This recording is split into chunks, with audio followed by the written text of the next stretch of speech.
Hi guys, so if you've never seen The Pit and the Pendulum, I guess the first thing I'll tell you is that the pendulum is the most intimidating part of that equation by far.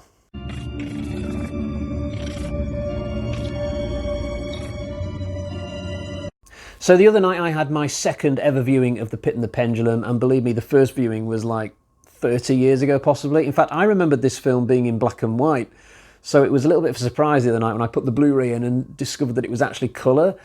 The fact that I remembered it being black and white, though, tells me that possibly I first watched this film on my old black and white TV that I used to have up until around about 92, 93.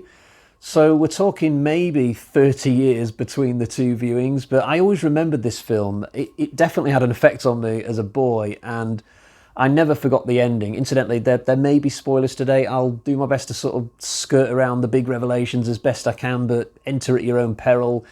So this is very much a Vincent Price vehicle, directed by Roger Corman. I don't think I've ever seen any movie by those guys outside of the 80s and 90s. I've not seen anything by Price in what you would probably call his heyday, and I've not seen any early Roger Corman really, but rewatching this the other night and looking at the filmographies of, in particular, Price and Corman, I suspect there's a whole wealth of material by these two from that era of Hollywood, 60s, 70s, that is just waiting to be tapped in by yours truly if I was of a mind to.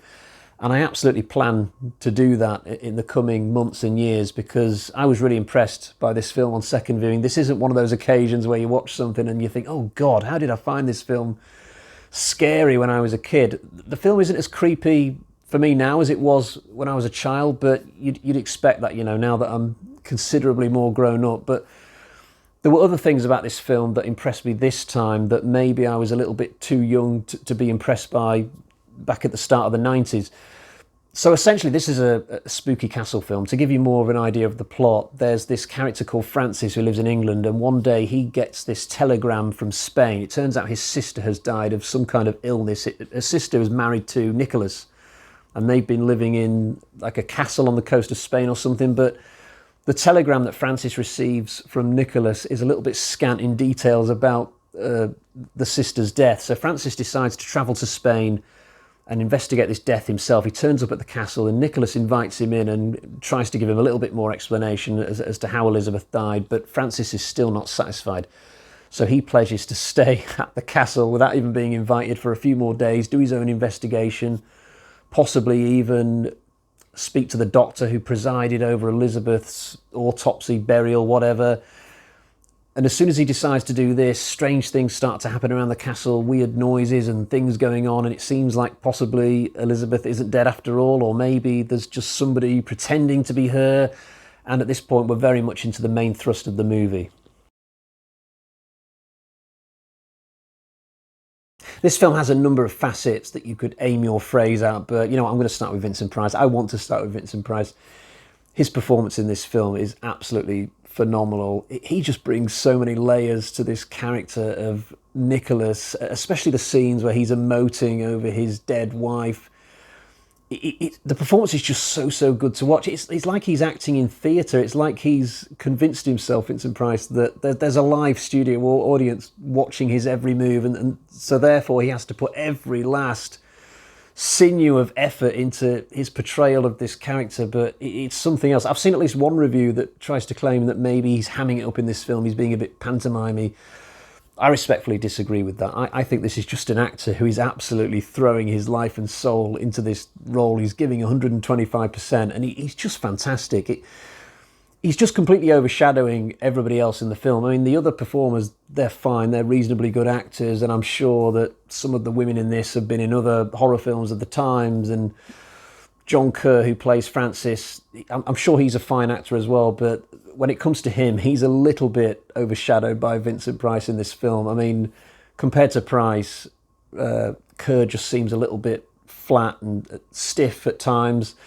But maybe that was deliberate. Maybe they literally told this guy, look, don't try and do too much because you're going to take the shine off the star performer here. But yeah, Vincent Price is incredible.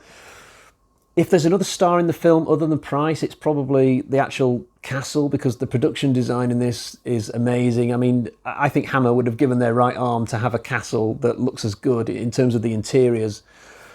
There are so many great rooms and locations to enjoy within the castle. It never felt at any point during this that I was looking at the same room twice, but from a different angle. Some films do that just to cut cost, but I think they had a lot of different interior locations, different sets that they could go to for the various scenes. There are several bedrooms, seemingly. There are cavernous dining rooms, secret passages, underground dungeons, lots of different underground dungeons, torture chambers, great outdoor shots. The movie kicks off with this incredible long shot where you see Francis getting off this horse and carriage on a beach, and in the distance you can see the castle, and it's just perched impossibly on this tiny little corner of cliff, to the point where you think the slightest little bit of erosion will just send the whole thing crashing down into the waves. But it's beautiful to look at. It's like the seventh hole at Pebble Beach or something.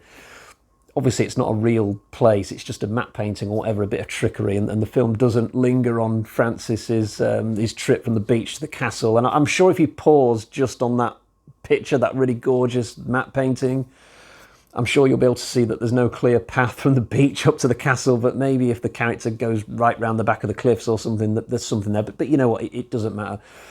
The castle in this film just looks absolutely top-notch. Although I did wonder during the film, would this have been a creepier ordeal as a viewer if the film had been in black and white? I think, though, if you watch it in black and white, you might get a slightly scarier experience from that perspective. But I also think that you would lose a lot in terms of your ability to just enjoy the lavish decor, because the amount of effort that they've put into all the bedrooms and stuff, and the tapestries and goblets lying on top of cabinets and things, I think maybe you'd lose a little bit of that if the film was in black and white. So pros and cons, but it is a little bit weird from my perspective, the fact that I have seen the film twice, and once was in black and white and one was in colour.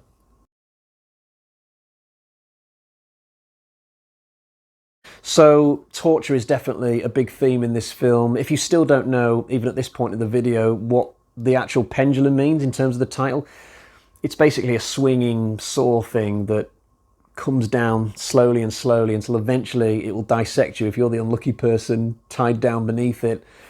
The Saw films from the noughties basically ripped this thing off. I think it was Saw 5. It was really blatant plagiarism.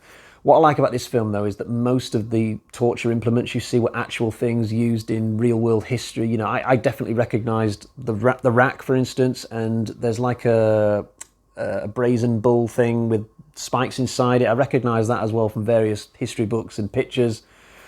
So because these are actual real things, it adds a real weight to the scenes with those things in. You know, when you see Nicholas's dad giving his little guided tour, or any of the other characters entering a certain room, you start picturing what the hell living in this castle would have been like for Nicholas as a youngster, knowing that his dad was just basically torturing a never-ending flow of people from the Spanish Revolution or Spanish Inquisition.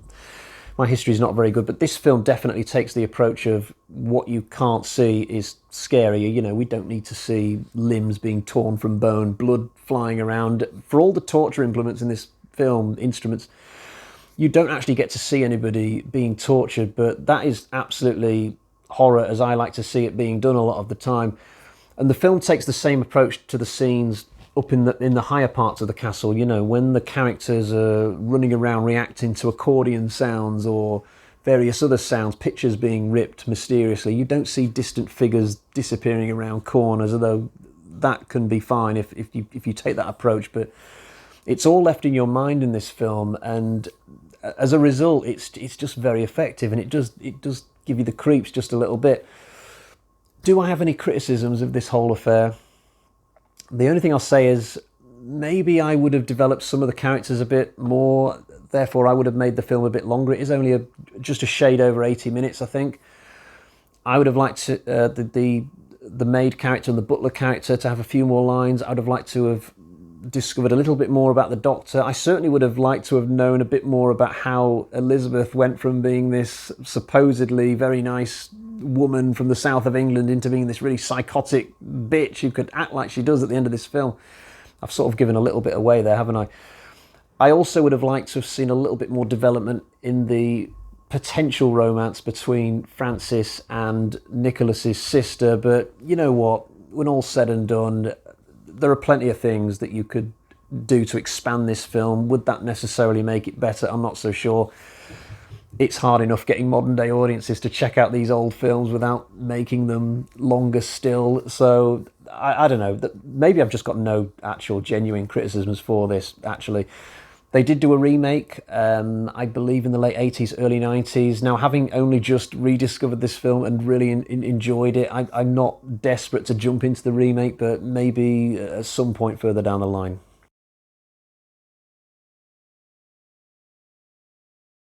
I think the final thing I'll say is just a quick comment on the ending, because this whole film is one long mystery building up to a big grand reveal, but I don't think it's an easy one to predict. I mean, some aspects of the finale you might see coming, but not all of them, and yet it's an ending which is very much in tune with the story we've seen up to that point. The last death in the film, the very final death, again, you don't actually see it. It's just sort of implied. It's a doozy. I mean, it's an image that I remembered from the first time that I watched the film, but it is absolutely a very deserving death for this particular character. Right, I'll quickly show you the version of the film that I've got. I've actually got a steelbook for this. I don't usually buy steelbooks. This one just kind of fell into my lap a little bit. I bought it a few weeks ago. I can't remember what it cost off the top of my head. I'm going to guess it was somewhere between 15 and 20 pounds, but it's really, really cool. And inside, it's got a booklet. I love it when releases have booklets. Very glossy little booklet telling you all about the making of The Pit and the Pendulum. Very, very good stuff. Right, I think it's time to get to the bag of terror and find out how I'm going to score this film. Let's do it, baby. So, we've got 1, 2, 3, 4 bloody axes out of 5. I think this is a really excellent film from the olden days of horror, and it's definitely left me in the mood to check out more collaborations between Vincent Price and Roger Corman and other adaptations of Poe's stories. It's really, really decent. I can't say more than that.